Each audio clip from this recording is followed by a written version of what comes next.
The gospel is good news for sufferers. It is good news for sufferers. For those who have been betrayed, for those who have been falsely accused, for those who have been denied and rejected, Jesus suffered and was hated so that you could be healed and restored.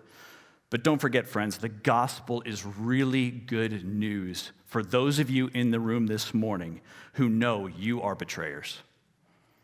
You have falsely accused people. You have rejected and denied those closest to you. I mean, we could take a straw poll for a moment and just consider the ways that we've done this before God. Betraying God by the breaking of one of the 10 commandments, taking the Lord's name in vain because when something goes wrong, right, you accuse God of that. Denying him by making much out of the things of this world rather than making much of him. We've all done that. But perhaps when you allow yourself to sit still for a moment and take an audit of your life and your own relationships, what actually weighs heavy on your conscience, what actually burdens you the most, what you have the hardest time moving on from, are not the ways you've offended God, but the ways that you have betrayed, accused, denied those around you. Friends, you are not only sufferers in a sad world, you are sinners before a holy God.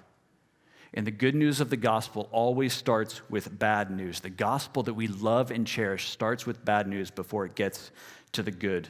Whether you've walked with Jesus for years like Peter, whether you've just met Jesus like Barabbas, you are guilty before God and deserving of death. So imagine with me for a moment that it's not Barabbas and Jesus standing before the crowd, but it's you and Jesus standing before the crowd. One of you is going to be released. But that decision is not posed to the crowd. That decision is posed to Jesus. And Jesus turns to you, looks you in the eye, loves you to the end, and says, I'm going to the cross to set you free. Your sin, your guilt, your shame is coming with me to the cross. It's going with me into the tomb, and it's staying there. Therefore, you are set free.